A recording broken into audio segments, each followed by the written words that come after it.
Happy Sunday. After 10 years, 22 movies and hundreds of millions of dollars in sales, the final Marvel instalment has made box office history. It's broken the record for the highest ever opening day in Australia, with more than $10 million in takings. I know Baz has seen every one of the 22 practically.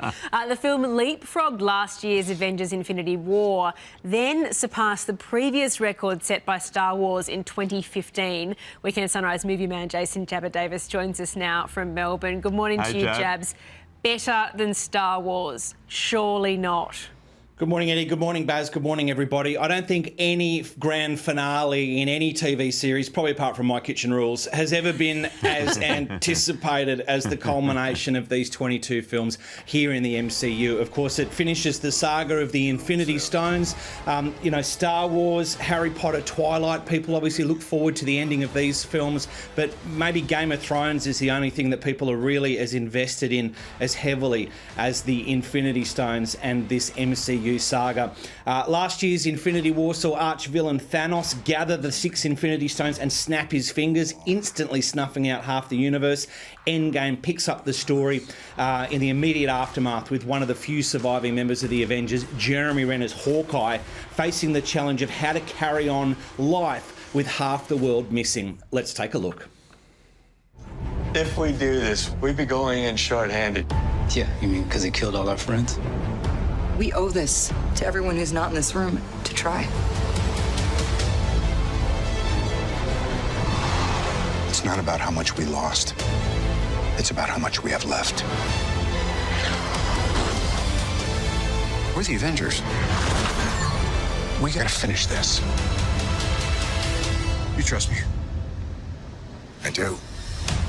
Ooh, huge emotional moments, huge laughs, incredible action sequences, the most perfectly timed and fitting end to any series that I can imagine. I don't think anyone's ever going to top this. 5 stars for Avengers Endgame.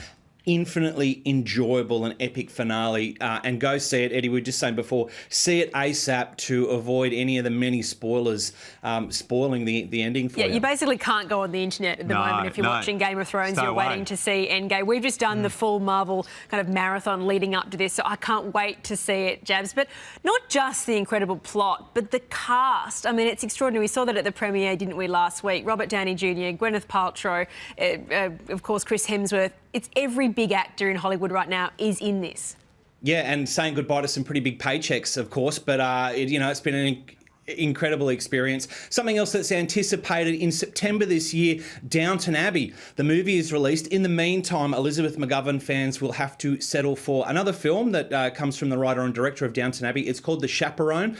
It's based on the true story of Louise Brooks, who was a bit of a flapper 20s silent film star from Wichita, Kansas, and she teams up with Elizabeth McGovern, who plays Norma, to head to New York City when she's accepted at a prestigious dance school. Let's take a look at The Chaperone.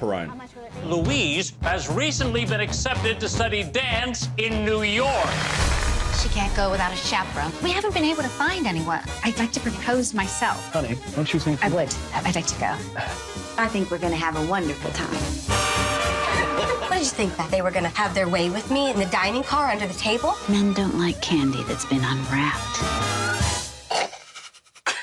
A couple of great performances from the 2 leading ladies there. Took 11-year-old Ruby to watch it with me, and we're both pretty impressed with the film. Yeah, absolutely compelling true tale with some great performances there. Definitely recommend seeing The Chaperone. 3.5 stars, and of course Downton Abbey, the movie, in cinemas in September. But this week it is all about Avengers Endgame. Do go along and see it once, twice, 3 times. Milady.